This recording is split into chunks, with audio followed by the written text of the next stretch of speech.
Bonjour à tous, il est 15h02 ici, donc on va commencer. Donc bienvenue à tous et merci de nous rejoindre pour ce webinaire. Donc pendant ce webinaire, on va parler de la future SAP BI 4.3 qui sort très prochainement et plus particulièrement des fonctionnalités cartographiques que vous allez pouvoir retrouver dans cette nouvelle version de SAP BI. Juste avant de commencer, si jamais vous avez des questions, vous avez un onglet qui s'appelle Questions dans votre interface GoToWebinar. N'hésitez pas à poser vos questions. Si on peut, on y répondra directement en direct, directement via le chat. Et sinon, on prendra les questions à la fin dans une partie de questions-réponses. Donc, aujourd'hui, je suis accompagné, donc moi je suis Vincent de Chandon et je suis chef de produit chez Galigeo. Et je suis accompagné de Grégory Boticcio, que vous connaissez très certainement déjà, et qui est le directeur du Product Management voilà, sur toute la partie analytics et notamment SAP BO chez SAP. Et qui va justement nous présenter rapidement, après une courte introduction, les nouveautés de cette BI 4.3.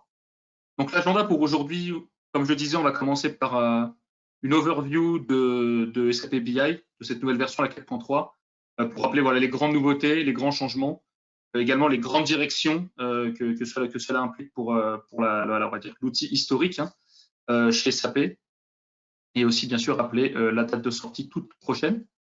Et puis on passera après sur la partie plus en détail voilà, qu'on a appelé ici GeoMaps, qui est une manière finalement fonctionnelle de dire de parler de fonctionnalités cartographiques. On parlera de GeoMaps.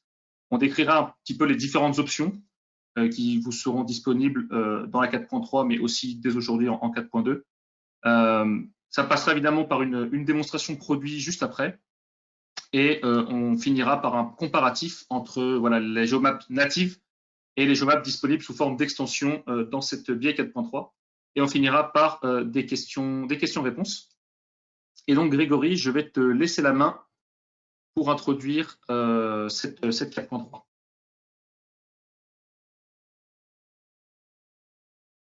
Très bien, merci Vincent. Voilà, très bien, bonjour tout le monde. Donc, je suis Grégory Boticcio, je travaille pour SAP et je suis le Product Manager pour le produit SAP Business Objects Web Intelligence. Je suis ravi d'être avec vous aujourd'hui. Donc, commençons. Donc, tout d'abord, avant de vous présenter le contenu très rapidement de la BI 4.3, mon premier message. Vous avez dû tous entendre très certainement parler de SAP Analytics Cloud, qui est un produit software de service, donc un produit dans le cloud qui est très marketé, poussé par SAP en ce moment. Ce que je voudrais vous dire, c'est que même si vous entendez beaucoup de choses autour de SAP Analytics Cloud, SAP s'engage à continuer d'investir dans ses produits on-premise, et dans particulièrement les produits on-premise BI, et la BI 4.3 en est la preuve tangible. Voilà. Donc nous continuons d'investir dans les produits Business Objects, et je vais vous montrer ce que ça signifie dans quelques instants. En termes de timeline, donc la bonne nouvelle, c'est que la BI 4.3 sort d'ici un peu plus d'une semaine, puisque la GA, ce qu'on appelle la General Availability, est prévue le 12 juin prochain. Une fois que le produit BI 4.3 sera sorti, nous prévoyons de la supporter au minimum, et je dis bien au minimum jusqu'en 2027. Donc cela pourrait être étendu en fonction de l'adoption et de vos demandes. Donc au-delà de 2027, donc 2028, 2029, tout est possible à partir de là.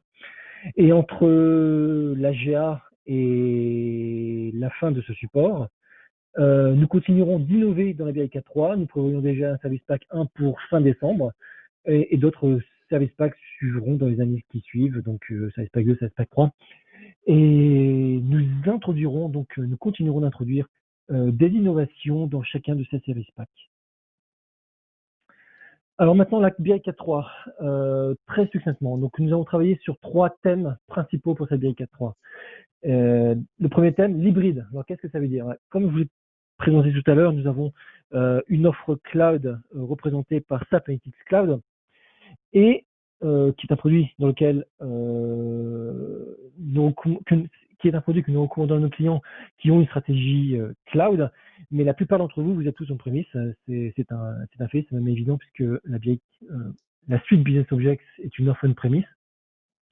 Et ben, nous avons investi sur des passerelles pour vous permettre d'adopter rapidement SAP Analytics Cloud et toute l'innovation qu'elle inclut, en réutilisant l'ensemble de vos investissements passés et présents, à savoir par exemple vos univers, toute la sécurité que vous avez pu créer, tous les utilisateurs que vous avez pu créer on-premise et d'autres choses que je vais détailler dans quelques instants. Donc le premier pilier hybride, c'est comment rendre tout ce que vous avez créé on-premise visible par SAP Analytics Cloud et réutilisable. Le deuxième pilier, c'est ce qu'on appelle les nouvelles interfaces. Et là, nous avons investi beaucoup d'énergie dans celle-ci. C'est comment simplifier et rendre beaucoup plus moderne l'ensemble des interfaces que vos utilisateurs finaux utilisent aujourd'hui. Donc pour cela, nous avons, pour être clair, complètement changé le portail qui s'appelle le BI Launchpad, mais surtout votre outil de reporting préféré, WebIntelligence, tant en mode visualisation qu'en mode création. On reviendra dessus dans quelques instants. Et enfin, il y a le dernier pilier, ce qu'on appelle Enterprise Readiness, c'est Enterprise Ready. Cela concerne toutes les améliorations que nous avons pu apporter dans la BI Platform pour rendre celle-ci plus facile d'installation, plus facile à maintenir, plus facilement auditable et monitorable, par exemple, mais également toutes les évolutions cumulatives que nous avons pu apporter autour de la semantic layer, de la couche sémantique, qui est la couche d'accès aux différentes bases de données, qu'elles soient on-premise ou dans le cloud, etc., etc. Slide suivante, s'il vous plaît. Merci. Voilà. Donc, on va revenir également sur la BI 4.3. On va parler un petit focus sur l'offre hybride. Donc, comme je disais, l'hybride, c'est comment rendre visibles vos investissements on-premise par SAP Analytics Cloud. Donc, une des choses importantes que l'on fait les BI 4.3, c'est rendre réutilisable l'ensemble des données contenues dans un document Webby. Un document Webby, ça contient des données. Ça contient même plusieurs types de données, des données qui peuvent venir par exemple d'un univers, des données qui peuvent venir d'un fichier Excel, des données qui peuvent venir de l'ERP, donc ANA ou les requêtes BEX par exemple. Ces données sont la plupart du temps synchronisées. Cela vous donne un ensemble de dimensions, de mesures, mais également de variables afin de répondre à des questions business spécifiques. Et ce type d'information, ce n'est disponible que dans un seul endroit, un document Webby. Donc pour réaliser ça, on introduit en BI 4.3 ce qu'on appelle un nouveau concept, ce qu'on appelle le Webby Data Model. C'est l'ensemble la sémantique business créée par l'utilisateur, l'ensemble des données créées par l'utilisateur pour répondre à la question business. Et bien, ces données deviennent visibles pour SAC et SAC peut s'y connecter, les voir et créer de nouvelles informations par-dessus. Non seulement on a rendu cela visible pour SAC, mais on a un deuxième use case. Ce Webby Data Model qu'il contient, vous pourrez les exposer sous forme de web service pour des applications tierces. Donc c'est une nouvelle manière, une réinterprétation des fonctionnalités qu'on appelle Query as a Web Service, requête en tant que service, ou Document as a Web Service, les documents sous forme de web service. Donc c'est le deuxième use case. Le troisième use case, et ben devinez quoi, si on reste strictement dans un mode on-premise, l'ensemble de vos Webby Data Models seront accessibles par Webby. Alors qu'est-ce que ça veut dire? Ça veut dire que vos utilisateurs experts, non seulement ils vont continuer à créer des documents, des requêtes, les fusionner, donc je vais me répéter, des documents avec des tables et des graphiques, ils vont créer des variables, ils vont pouvoir valider le data model et le partager. Donc en gros, ce qu'ils vont faire, ils vont faire un peu en quelque sorte de la préparation de données. Une fois que cela sera fait, grâce à la toute nouvelle interface Webby, tant en mode consommation que design, que nous avons créé pour la BI 4.3, vos utilisateurs vont pouvoir très facilement accéder au Webby Data Model, obtenir immédiatement l'ensemble des données correspondantes et créer leur propre analyse, leur propre document et partager ceci avec leur communauté. Voilà. La suivante. Donc j'ai mentionné qu'on avait modifié et amélioré les interfaces. Donc vous voyez à l'écran, c'est le nouveau portail. Donc pour être tout à fait clair, c'est le portail que vous aurez par défaut. On vous a délivré à partir de la 4.2 SP4 le Fury Launchpad, qui était une preview de ce portail. En BI 4.3, c'est le portail que vous aurez par défaut. Le BI Launchpad classique ne sera pas livré en BI 4.3. Alors, qu'est-ce que c'est? C'est uniquement une nouvelle réinterprétation du portail. On a utilisé une thématique qui s'appelle Fury chez SAP. Il est à parité fonctionnelle avec ce que nous vous livrons par exemple en 4.2 SP7, SP8. Donc, ça signifie que toutes les fonctionnalités que vous avez sont disponibles dans ce nouveau Fury Launchpad. Ce qui est important également pour vous de savoir à ce niveau, c'est que seules les interfaces sont nouvelles. Tout ce qui est sizing, le back-end, le déploiement reste strictement identique. L'ensemble de la sécurité que vous avez définie en 4.2 reste strictement identique en 4.3. Adopter la 4.3 pour vous, ça signifie uniquement installer un service pack. C'est-à-dire que vous êtes en 4.1, BI 4.1 ou en BI 4.2. Pour passer en BI 4.3, c'est aussi simple que d'installer un service pack au-dessus de ces releases, de ces versions. Donc voilà, le nouveau BI Fury Launchpad à parité fonctionnelle, dans lequel vos utilisateurs trouveront l'ensemble des documents à leur disposition. Et par documents, j'entends bien sûr les documents Webby, documents Crystal Report si vous utilisez ce produit, mais également Lumira Designer, Lumira Discovery et tous les autres. Et au sein de ce nouveau portail, le BI Fury Launchpad, vous trouverez le nouveau client Webby. Alors, il est vraiment tout nouveau. Encore une fois, on vous a livré une preview de ce nouveau client Webby à partir de la 4.2 Service Pack 4, qui était un client pour la consommation de vos documents Webby, qui s'appelait le Webby Interactive Viewer.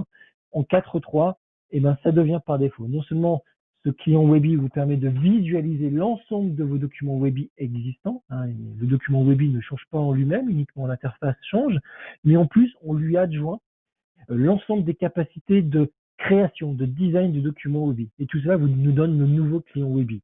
Pour la création, pour la visualisation, ce client Webby est disponible pour le web, mais également en client l'ours pour vos desktops, pour vos PC. Donc en fait, nous vous livrons en 4.3 un nouveau Rich Client qui est lui aussi modernisé tel que vous le voyez à l'écran. Voilà. Que dire d'un point de vue techno? Il a été réécrit en HTML5, ce qui signifie que ça fonctionne sur tous les écrans tactiles. Donc, un laptop avec un écran tactile ou une tablette de type iPad ou Microsoft Surface, ça fonctionne très bien avec votre doigt, si vous le souhaitez. Le client Webby sera parité fonctionnel avec le Webby 4.2 SP7. Parce qu'il est en HTML5, vous n'aurez plus à installer et maintenir le plugin Java. Donc ça, c'est aussi un gros avantage de cette technologie et de ce nouveau client. Et enfin, j'ai envie de vous dire que non seulement on a simplifié les workflows de consommation, mais également les workflows de création grâce à deux nouveaux panneaux qui sont disponibles sur la droite, qu'on appelle le panneau de construction, le build panel et le panneau structure, le structure panel.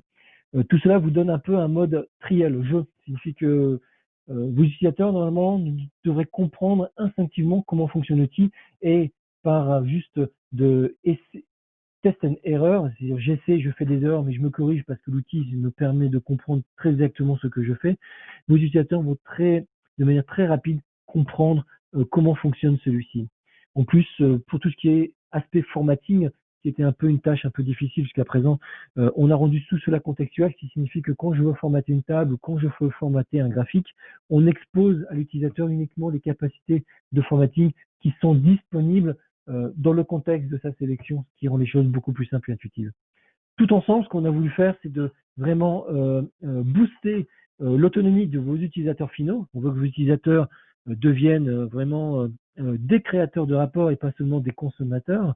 Oui, voilà, c'est vraiment du self-service reporting qu'on essaie de pousser avec cette nouvelle interface, mais également du self-service dashboarding.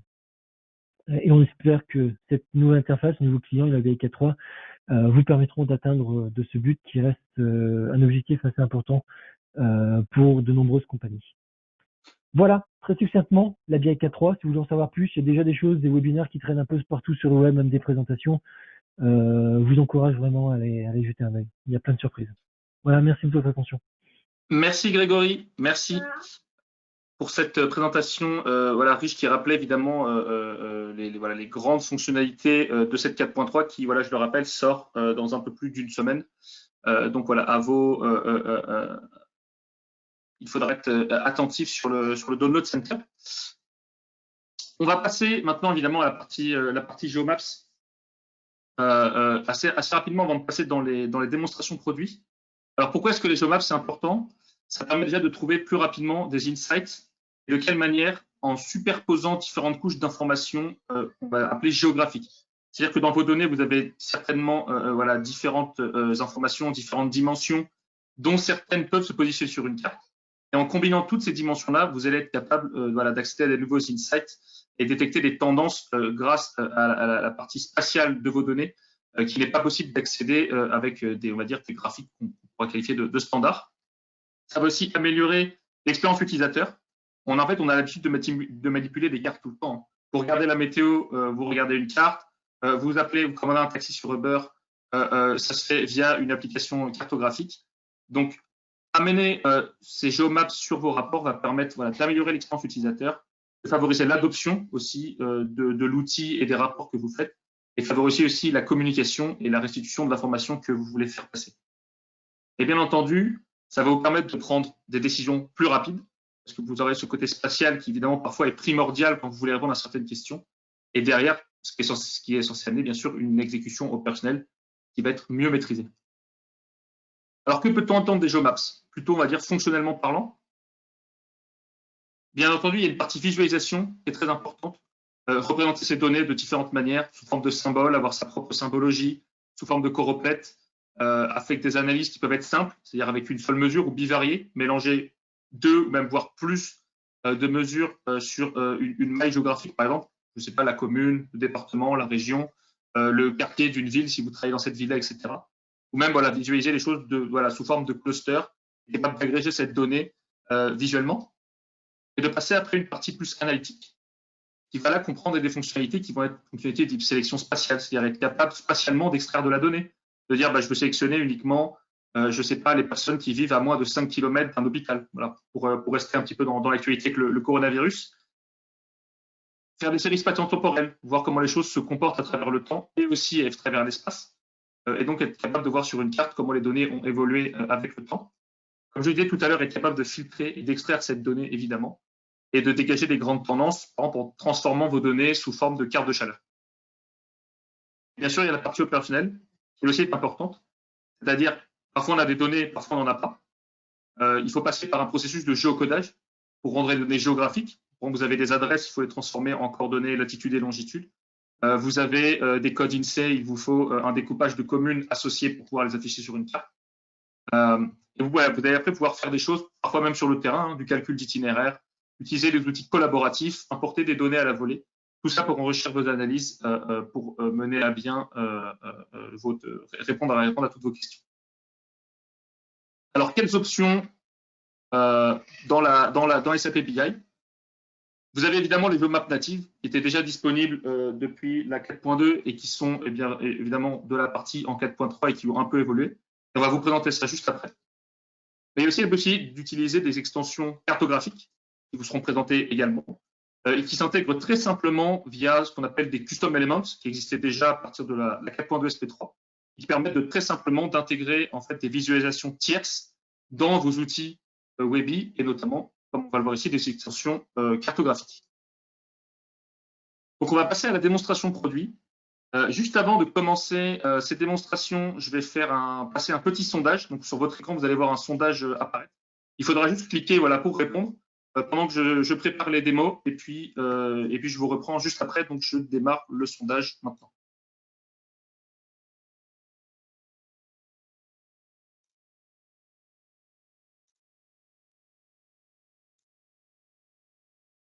On va dire à peu près une petite minute pour que tout le monde puisse répondre au sondage. Voilà, vous avez juste à cliquer au bon endroit sur normalement l'écran qui s'affiche.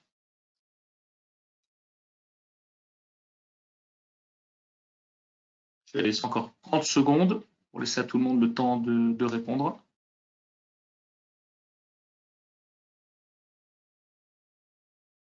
Voilà, ça fait encore une dizaine de secondes. La démo est chargée. Donc, voilà, on va mettre fin au sondage. Merci à tous ceux qui ont répondu.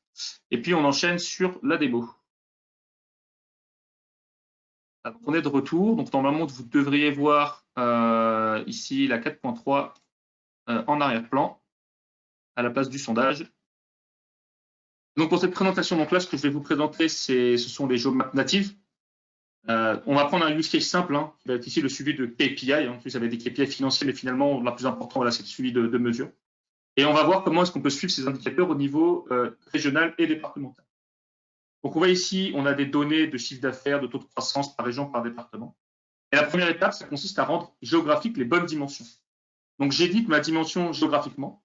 Ici, j'ai mon tableau de mapping qui me permet de relier les valeurs de ma dimension avec celles que Webby a détectées pour les géodata qui sont prédéfinies pour lui. Comme vous le voyez ici, j'ai un match de 100% entre voilà, mes données BI et la couche de géodata de région, de département. Je fais la même chose ici avec les régions. Et donc, comme vous pouvez le voir, quand vous avez des anciens noms de régions, comme ici Alsace-Champagne-Ardenne, il n'y a pas de souci, vous pouvez quand même faire un mapping avec le nouveau nom qui est le Grand Est. Et maintenant, je vais tout simplement aller créer un graphique de type GeoMaps, qui s'appelle ici géographique. Ça va automatiquement me le créer. Et je vais pouvoir lui assigner de manière très, très simple, ici, voilà, mon nom de département ou mon nom de région. Donc, simplement en faisant un cliquer, glisser comme ça. Et si je glisse aussi par mon chiffre d'affaires, on obtient une carte qui présente le chiffre d'affaires par région de manière automatique et les données, on zoome automatiquement sur les données. On a différentes informations quand on passe sa souris au-dessus des différents symboles proportionnels. Ce que je peux faire ici, par exemple, j'ai aussi une information par exemple, qui concerne ici un produit. Peut-être que voilà, je vends différents produits. Je peux rajouter ça comme catégorie. Ça va automatiquement me créer des diagrammes à secteurs, ce qu'on appelle des pie charts. Et en survolant la carte, voilà, j'ai aussi les différentes valeurs pour mes différents produits, comme vous pouvez le voir ici directement depuis la légende. Ce qu'on peut faire aussi, c'est qu'on pourrait décider d'afficher cette carte sous forme de choroplex, plutôt que d'avoir des symboles ici, des diagrammes à secteur ou des symboles proportionnels. Et donc, automatiquement, en faisant ça, j'obtiens ici le découpage de mes régions qui s'affiche sous forme polygonale. Ici, on a donc nos nouvelles régions. Et on pourrait très bien décider de dire, bon, bah voilà, à la place de ces régions-là, ce que j'aimerais voir, c'est la même chose, mais au niveau département. Je peux très simplement ici prendre le nom de mes départements et les remplacer par le nom des régions pour accéder. Ici, donc, toujours au même indicateur, mais à une autre maille géographique. Et ce qui est encore plus intéressant, c'est qu'on voit qu'ici, il y a une relation hiérarchique entre les régions et voilà, des départements appartiennent à plusieurs départements, pardon, appartiennent à une région. Et donc, ce qu'on peut faire, c'est qu'on peut aller activer l'option de drill, que je vais faire en un instant. Bon, voilà. On peut changer l'indicateur, passer voilà, par exemple du chiffre d'affaires à la croissance. Et donc, on voit qu'ici, la carte répond très, très bien dès qu'on change la mesure qui lui est associée. Et donc, comme je le disais juste avant, ce qu'on va pouvoir aller faire, c'est du drill down. C'est-à-dire passer directement, par exemple, de notre région ici vers nos départements. Et donc, pour faire ça, il faut que j'active l'option de drill directement dans Webby. Donc là, je suis reparti en mode région, donc le niveau le plus haut de la hiérarchie. J'active le mode drill comme on le voit ici. On va vérifier, voilà, il est bien activé, la case est bien cochée ici. Et donc, ce que je vais pouvoir faire maintenant, c'est que si je clique, soit voilà, je peux faire un clic droit et sélectionner drill down, ou alors je peux directement double-cliquer sur une région sur ma carte. En prenant l'Île-de-France, je double-clique dessus. Et après un petit temps de réfléchissement, on va directement passer, comme on va le voir ici, au département qui constitue l'Île-de-France, voilà, comme on le voit ici. Et donc, automatiquement, j'accède toujours aux mêmes informations, à la même métrique. Donc ici, on voit c'est la croissance. Mais cette fois-ci, qui ici est affiché par département. Donc, ça me permet donc de suivre mes KPI à différents niveaux. Et donc, les différents niveaux qui existent par défaut dans les GeoMaps natifs sont donc le pays, la région, les départements et les grandes métropoles. Et donc, je pourrais aller de l'un à l'autre, donc faire ces 4 niveaux directement avec un mécanisme de drill down si j'ai les bonnes données. On voit ici évidemment que je peux personnaliser le rendu de mes GeoMaps. Donc, j'ai différentes options. Je peux choisir une couleur de palette comme vous l'avez vu. Si je veux aussi, je peux également ajuster le nombre de classes. Par défaut, par exemple, ici, pour mes choroplètes, j'ai 4 classes. Je peux en rajouter d'autres. Je peux changer la méthode de calcul, ici par exemple par quantile. Et je peux faire encore différentes choses. Je peux choisir aussi la couleur de départ, la couleur d'arrivée pour mes valeurs. Je peux même avoir 3 couleurs si je veux une valeur intermédiaire. Donc ici, voilà, je vais me limiter simplement à 2 couleurs. Ce qui vous permet évidemment de personnaliser l'indicateur que vous représentez. vous n'allez pas représenter un indicateur, par exemple, qui montre une densité de population de la même manière qu'un indicateur de chiffre d'affaires. Donc là, j'ai choisi du vert au rouge et donc c'est juste l'inverse parce qu'il faudrait que ça aille du rouge au vert. Donc je vais changer. Hop là, la couleur de départ, c'est le rouge et la couleur d'arrivée, c'est le vert. Et donc on voit qu'ici, ben, voilà, plus c'est vert, meilleure est ma croissance, et plus c'est rouge, évidemment, moins bonne est ma croissance, voire ma croissance a été négative. Et bien évidemment, voilà, si je retire mon filtre, la couleur que j'ai définie, bien sûr, s'applique à l'ensemble, bien sûr, s'applique à l'ensemble de ma carte et de mes thématiques. Donc voilà, on a survolé assez rapidement ce qu'il existe en termes de géomap native dans SAP Webi. La petite chose, et ça sera rementionné après, c'est que la nouveauté là, pour la 4.3, c'est que la base de géodata côté SAP Webi a été mise à jour. Donc c'est la base IR. Donc tout ce qui est nouveau découpage territoriaux, etc., évidemment aide la partie et sera dans la 4.3.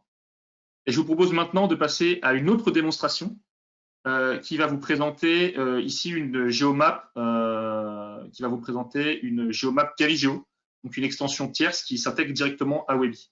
Et donc avec le petit cas d'usage sur la ville de Montréal, comme je l'avais mentionné juste avant. Donc hop, je change de démonstration.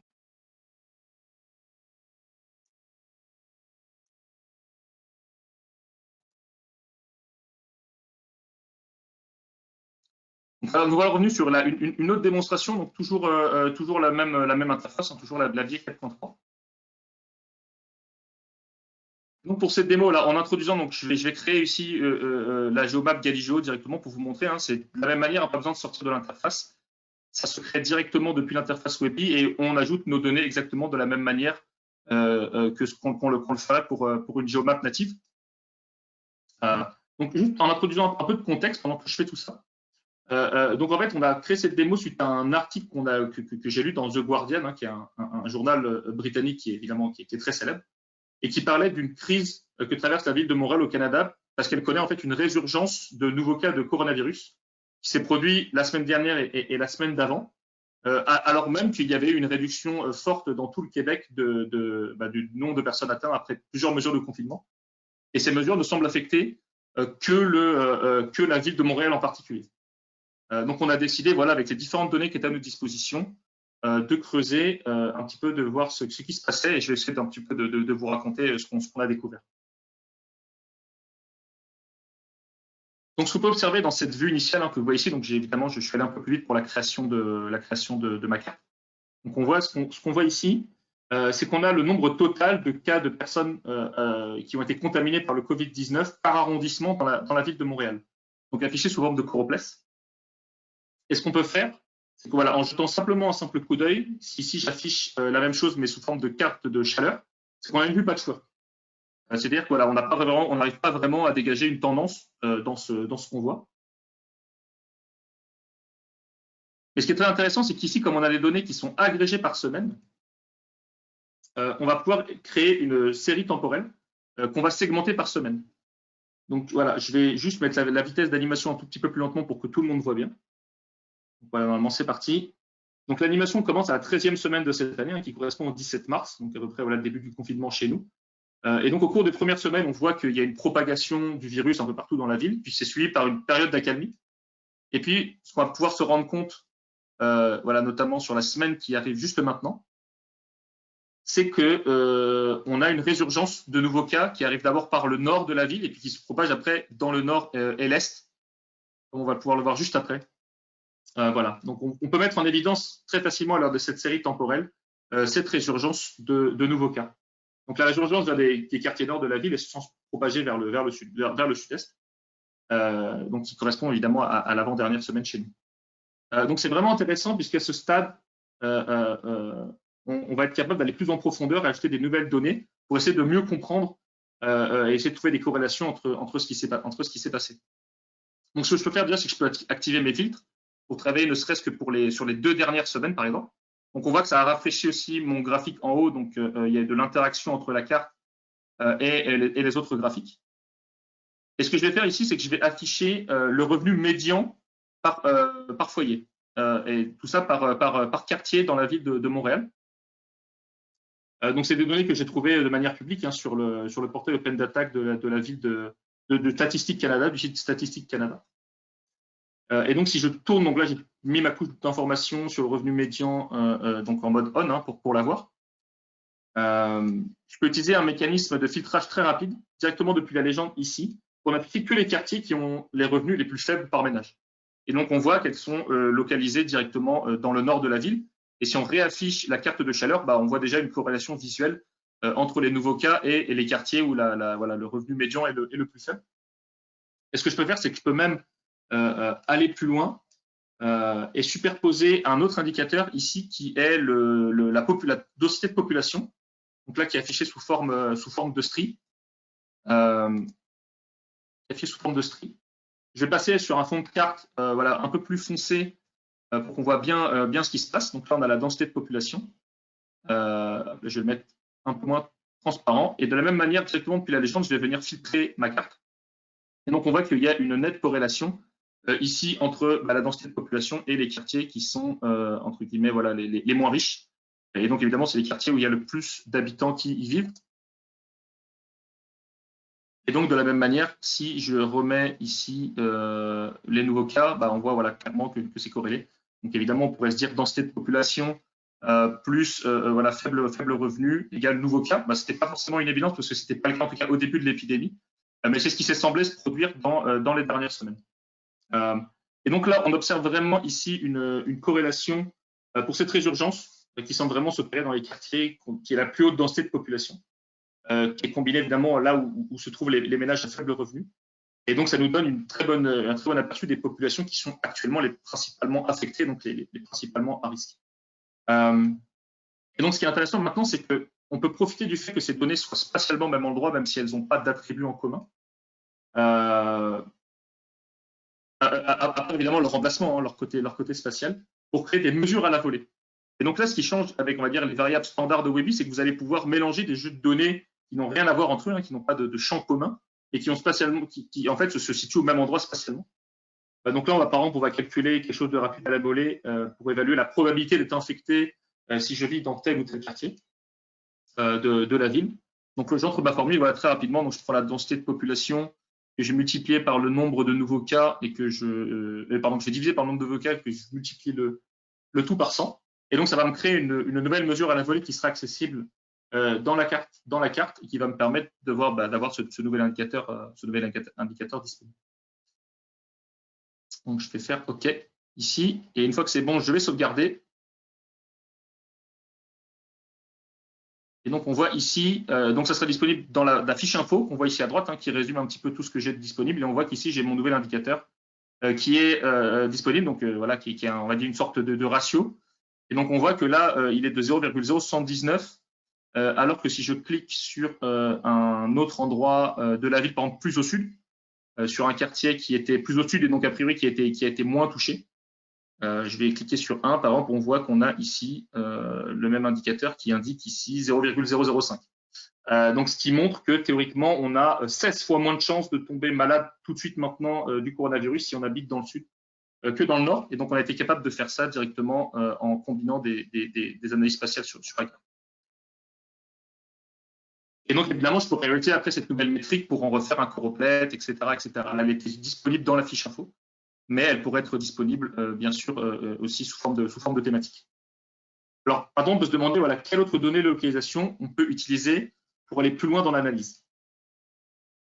Et donc là, on pourrait dire, on pourrait vouloir ajouter des données de transport. Donc, je suis allé sur le site de Transport Montréal, j'ai trouvé des données intéressantes sur les lignes de transport qui pourraient nous aider ici et notamment qui nous donnent une idée sur le taux de remplissage moyen des transports en commun. Donc, ce taux de remplissage, il n'est pas relatif à la période de la pandémie, mais il peut nous aider à comprendre de manière générale quelles sont les lignes d'habitude les plus fréquentées et s'il y a des lignes qui sont plus fréquentées que d'autres. Donc, j'ajoute ces nouvelles données à la volée directement ici. J'ai récupéré donc ce qu'on appelle un shapefile sur le site de Transport Canada et je l'ajoute. Donc, on voit automatiquement que j'ai mes lignes de transport qui s'ajoutent ici. Donc, nous, ce que bon, c'est afficher un indicateur dessus, donc notre indicateur de taux de remplissage. Donc, je peux aller directement dans mes données ici, faire un drag and drop. Donc, l'interface me propose différentes manières de représenter les données. Je vais choisir un champ de couleurs, des classes de valeurs. Et donc, de la même manière, depuis la légende, je vais enlever les moins densément, on va dire, utilisés. Et on se rend compte de la même manière que là où les taux de remplissage sont les plus élevés, ça correspond au quartier également nord de la ville. Donc, ce qui est très intéressant de remarquer ici, c'est qu'après, voilà, certainement, après plusieurs semaines avec un revenu limité, donc ces populations qui étaient les plus à risque et entre guillemets les moins bien lotis, les moins riches, les personnes sont retournées travailler en utilisant les lignes de transport, parce qu'en fait, il y a une majorité d'entre eux qui n'ont pas de voiture. Et évidemment, ils avaient pas tous des masques. Et comme certains étaient déjà malades et qu'en plus ils vivent dans des zones qui sont plus densément peuplées, ça a créé une nouvelle épidémie très localisée dans la ville de Montréal qui est partie des quartiers nord et qui s'est propagée plutôt vers le sud, qui correspond en fait au quartier d'affaires de la ville de Montréal où ces gens travaillaient en tant qu'aide au ménage, etc. Donc, ce qui est intéressant, c'est qu'ici, on peut voir comment l'utilisation d'une GeoMaps permet de superposer différentes couches d'informations qui sont à la base hétérogènes, mais qui s'avèrent être très utiles pour comprendre la situation d'un point de vue spatial, mais aussi d'un point de vue temporel, et qui me permet de détecter des zones à risque et de tirer des conclusions basées sur l'analyse que je suis capable de faire de ces données en combinant à la fois data visualisation et analyse spatiale. Alors, qu'est-ce qu'on pourrait faire ensuite? On pourrait essayer d'analyser plus finement ces populations à risque en les sélectionnant via des filtres spatiaux. Donc, ce que je vais faire, c'est que je vais activer une autre couche d'informations qui va être très utile ici, qui sont les hôpitaux publics de la ville de Montréal, comme on peut le voir ici sur la carte. Et donc là, on n'a pas de métrique associée à ces hôpitaux. On pourrait par exemple avoir le nombre de lits disponibles, etc. Mais c'est une information que je n'ai pas trouvée. Et donc, ce qu'on va faire aussi, c'est qu'on va afficher, à la place d'une carte de chaleur, on va afficher l'emplacement de toutes les personnes qui ont été contaminées par le virus. Donc, vous comprendrez bien que pour des besoins de démonstration, les emplacements réels de ces personnes ont été anonymisés. Mais ça donne une bonne idée de ce qu'il est possible de faire. Et quand on a beaucoup de points de données comme c'est le cas ici, l'utilisation de filtres spatiaux, c'est quelque chose de vraiment utile car ça va nous aider à bien segmenter nos données, à la fois par localisation et par proximité. Donc là, ce que je suis en train de faire dans ce scénario, c'est que je vais sélectionner uniquement les personnes qui vivent dans un rayon de 2 km de n'importe lequel des hôpitaux, par exemple. Par exemple, d'un hôpital. Donc, ce que je vais faire, c'est que je vais cliquer. Automatiquement, ça va me sélectionner les gens qui vivent dans cette zone. Je peux reproduire après le même schéma sur tous les hôpitaux ou que sur certains hôpitaux. Et à chaque fois, vous voyez qu'à chaque fois, automatiquement, ça crée une zone qu'on appelle d'isodistance et qui fait 2 km de rayon et qui me sélectionne automatiquement toutes les personnes qui se trouvent dans cette zone. Et ainsi, je peux segmenter les différents patients et les différentes populations par rapport à leur accès aux soins et par rapport à leur proximité par un hôpital. Et bien sûr, quand j'ai fait ça, je suis bien sûr capable d'exporter mon résultat sur Excel si je le voulais, ou je pourrais même utiliser tout ce que j'ai sélectionné ici pour filtrer mon rapport sur ces nouvelles données que je viens de sélectionner. Et je pourrais même faire ce qu'on appelle un géorapport, c'est-à-dire ouvrir un autre document Webi que celui-ci, mais qui serait filtré uniquement sur les données que j'aurais sélectionnées sur ce rapport. Donc, vous avez cette possibilité d'effectuer des filtres en cascade à travers des rapports en utilisant les GeoMaps Galigeo. Et bien sûr, je le précise, mais là, j'ai sélectionné les gens dans la zone, mais je pourrais faire l'inverse. Je pourrais sélectionner uniquement les gens qui ne sont pas dans les zones de 2 km, c'est 2 km, 5 km, 10 km, tout ça, c'est ajustable. Et ça me permettrait évidemment de sélectionner les populations qui sont potentiellement les plus vulnérables. Et comme je le disais tout à l'heure, je peux exporter ça sur Excel, je peux même imprimer ce résultat sous forme PDF et l'envoyer aux différents responsables, l'envoyer à ma hiérarchie, à mes managers, l'envoyer aux différents administrés de ma commune, par exemple si je travaille dans une commune.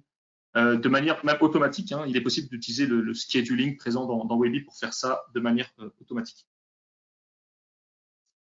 Donc, la conduite de ce type d'analyse spatiale, ça met en évidence le fait, comme on peut le voir maintenant, que les hôpitaux du Nord vont potentiellement être ceux qui vont être plus en tension. Et donc, ça peut aider notamment à prédire le taux d'occupation des lits et la saturation potentielle de certains de ces hôpitaux dans les prochains jours ou les prochaines semaines. Donc là, on a pu voir comment, grâce à l'utilisation de données géolocalisées, et je dirais même géolocalisables, c'est-à-dire des données qu'on est capable de mettre sur une carte, sur des geomaps, on a pu créer une première vue qui nous a permis d'avoir un aperçu de la situation avec notamment le nombre de cas de coronavirus par arrondissement et sous forme de carte de chaleur. Et on est passé après au-delà en faisant de l'analyse spatiale, que ce soit à travers une série temporelle, à travers des filtres spatiaux, à travers voilà, la possibilité de mettre plusieurs couches d'informations les unes sur les autres. Et ça nous a permis voilà, de trouver des corrélations dans les données en tirant parti de leur dimension spatiale. Ça va être tout pour cette démonstration. On est un petit peu en retard, donc je vais essayer d'aller vite pour finir. Je vais vous repasser simplement pour retransitionner sur les slides un autre sondage rapidement comme tout à l'heure.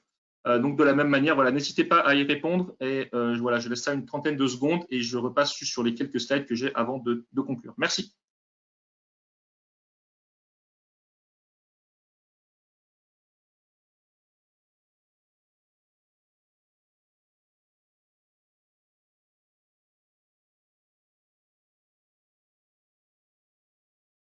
Donc n'hésitez pas, normalement vous avez le sondage qui devrait être affiché, donc n'hésitez pas à y répondre comme tout à l'heure. Je vais le laisser à peu près une minute comme tout à l'heure, voilà, le temps que je transitionne sur mes slides. Et puis, on va avancer.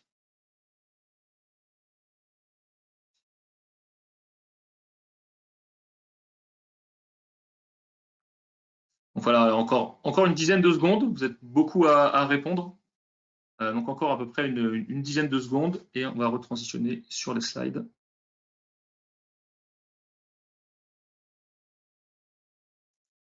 Voilà, donc normalement on est revenu sur les slides. Donc comme je l'avais annoncé en introduction, on va faire un petit comparatif entre la cartographie native et les extensions cartographiques comme Galigeo. Donc pour tout ce qui est partie restitution et analyse de données, évidemment on va avoir quelque chose de plus riche dans Galigeo, hein, mais quelque part c'est normal. Il y a la bidirectionnalité présente dans les deux, c'est-à-dire la possibilité d'utiliser la carte comme un filtre et de filtrer le reste du rapport, ou à l'inverse d'utiliser un filtre pour filtrer la carte. Donc voilà, ce mécanisme de bidirectionner marche dans les deux cas. Et après, si vous voulez des cas d'usage un peu plus avancés, par exemple, comme la sélection spatiale, faire des séries spatio-temporelles, des outils de collaboration, etc., là, ça va être plutôt la carte, les GeoMaps Galigeo qu'il va falloir utiliser. Pareil pour la partie accès aux données qui est aussi très importante. Donc par défaut, dans les deux cas, il y a des données qui sont fournies par défaut. Comme je l'ai dit tout à l'heure, les GeoMaps natives, il y a la base IR qui fournit, on va dire, toute la partie géodata, donc les découpages administratifs, par exemple, des régions françaises, mais en fait du monde entier, hein, qui est mis à jour pour cette 4.3. Et ensuite, si vous voulez passer sur de la donnée géographique personnalisée, typiquement afficher la France au niveau des communes, afficher les dom-tom, afficher même des quartiers de certaines villes, afficher des territoires qui vous seraient propres, des territoires administratifs qui seraient issus de découpages communaux qui n'appartiendraient qu'à votre structure. Voilà, là, c'est la carte Galigeo va vous permettre de faire ça. Elle va vous permettre de faire ça simplement, par exemple, en se connectant à des fichiers plats, hein, donc, par exemple, ce qu'on appelle des shapefiles que vous avez téléchargés sur votre bureau et importés après dans le produit. Vous allez aussi pouvoir directement vous connecter à des serveurs S3, des serveurs SIG open source et même des bases de données spatiales qui vont vous permettre du coup d'exploiter en fait toute la richesse géographique qui est peut-être déjà présente en interne chez vous. Donc pour conclure sur ce comparatif, en fait, les GeoMaps natives, si vous avez des besoins simples de database statique, puisqu'on ne peut pas zoomer, on ne peut pas se déplacer dans les cartes, et que ce besoin est à des échelles géographiques, on pourrait qualifier de macro, hein, c'est-à-dire pays, régions et départements, les GeoMaps natives sont faites pour vous et vont vous permettre très rapidement de faire un premier niveau d'analyse et de visualiser, comme je l'ai montré tout à l'heure, vos différents KPI à ces échelles. Et si vous avez besoin de databases un peu plus dynamiques, notamment de faire de l'analyse spatiale, de comprendre comment les choses se passent à travers le temps, d'être capable d'extraire de la donnée à différentes échelles géographiques qui sont granulaires, hein, qui peuvent aller de l'échelle au niveau monde jusqu'au niveau rue, et de modes de visualisation plus avancés, comme on l'a vu tout à l'heure, apporter du linéaire, hein, comme on a vu tout à l'heure avec les lignes de transport, ou faire des cartes de flux. Vous avez des besoins de personnalisation de la cartographie, de ce que vous pouvez y voir, de la symbologie que vous voulez y afficher. Les GeoMaps de Galigeo sont faites pour vous. Donc, évidemment, alors, comme on le disait tout à l'heure, la BI 4.3 sort le 12 juin. La solution Galigeo est testable gratuitement pendant 30 jours. Et bien entendu, hein, ça fonctionne avec la 4.3, mais ça fonctionne aussi avec les versions antérieures que vous avez déjà, hein, donc la version 4.2 et la version 4.1. Donc, si vous voulez tester dès maintenant, que ce soit sur une 4.3 que vous avez peut-être déjà chez vous, sur un serveur de dev ou sur un serveur 4.2 ou 4.1. Vous pouvez le faire gratuitement voilà, pendant 30 jours, tester la solution, les Geomaps Galigio. Et bien sûr, nos équipes se feront plaisir de vous aider à démarrer. On va passer aux questions-réponses. Je vais faire très vite parce qu'on est assez en retard, on a beaucoup débordé. Alors, je vais reprendre les questions. Alors, il y a plusieurs questions qui concernent le tarif Galigio à adjoindre à la 4.3. Alors, je ne vais pas répondre directement, on va dire, à la partie tarifaire, mais bien entendu, la partie Galigio, évidemment, vient à part de celle de la 4.3 et donc vient avec un coût associé. Mais voilà, pour tous ceux qui ont posé ces questions-là, je reviendrai vers vous directement par mail. Ce sera plus simple que de répondre à ça directement dans ce webinaire. Il y a une autre question, c'est est-ce possible d'intégrer notre propre fond de carte pour un découpage spécifique? Alors, dans les Geomaps natives, non, mais dans la carte Galigio, oui, c'est tout à fait, c'est possible. Il y avait la même question un peu plus haut. Le découpage géographique ne correspond pas au découpage administratif région-département. Peut-on personnaliser ce découpage dans les Geomaps SAP BO? Donc, c'est un peu la même question. Hein. Donc, dans les Geomaps natives, non, ce n'est pas possible. Mais avec la carte Galigio, oui, en effet, c'est possible. Vous pouvez absolument afficher la maille géographique que vous voulez, même si elle vous est propre, hein, comme vous le dites. Hein. Même si c'est un découpage qui ne correspond pas à un découpage administratif, mais qui est voilà, votre propre agrégat, les cartes Galigio vous permettent bien entendu de faire ça. Alors, une autre question, et je prendrai juste cette… alors, je vais en prendre encore deux questions. Peut-on afficher nos propres fonds de carte, par exemple de l'IGN ou de IR.com? Et peut-on afficher des données géographiques issues de PostGIS? Donc là encore, une fois, avec les Geomaps natifs, ça ne va pas être possible. Mais avec la carte Galigio, vous allez pouvoir en effet utiliser vos propres fonds de carte, notamment de l'IGN. Hein. On a directement un connecteur qui permet de récupérer les fonds de carte de l'IGN. Et on a beaucoup de clients dans le domaine public qui utilisent ces fonds de carte-là. Et vous pouvez aussi directement vous connecter à vos données géographiques de PostGIS aussi. Oui, c'est quelque chose qui est possible, tout à fait. Et la dernière question, alors là, c'est peut-être plus pour toi, Grégory, c'est une question sur la 4.3. Les clients designers, ITT, Web IRC, Crystal Report sont-ils désormais tous en 64 bits ou restent-ils en 32 bits? Très bonne question. De mémoire, ils sont tous en 64 bits. Ça concerne IDT, même UDT. Crystal Report Server a dû être passé en 64 bits également, de même que le client lourd Crystal, oui. Ok, merci beaucoup. Alors, il y a encore plein d'autres questions. Je suis désolé, là, il est déjà presque 50, on a débordé de 20 minutes. Donc voilà, tous ceux à qui on n'a pas pu répondre tout de suite maintenant pendant le webinaire, je reviens vers vous, ou Grégory vient vers vous directement par mail pour répondre à vos questions. Bien sûr, on peut rester en contact, à distance évidemment pour le moment. Voilà, donc vous avez ici nos contacts. Si vous voulez qu'on échange suite à ce webinaire, il n'y a aucun problème. Hein, vous avez nos mails, vous avez reçu des mails de ma part, donc n'hésitez pas à revenir vers moi ou vers Grégory si vous avez d'autres questions, si vous voulez en savoir plus sur la 4.3 ou sur les Geomaps. Juste avant que le webinaire se conclue, vous allez avoir une fenêtre de votre navigateur qui va s'ouvrir et qui va vous poser, voilà, pas forcément un sondage, mais des dernières questions et notamment qu'est-ce que vous aimeriez voir dans un prochain webinaire, etc., pour nous aider, bien sûr, à vous proposer du contenu qui est pertinent et qui est adapté à vos besoins. Donc voilà, donc juste après la fin de ce webinaire, pensez voilà, juste à nous mettre un petit commentaire et puis à répondre aux différentes questions. Merci Grégory d'avoir participé avec moi à ce webinaire. Et puis je vous dis à tous à très bientôt et je vous souhaite une très bonne après-midi. Merci beaucoup.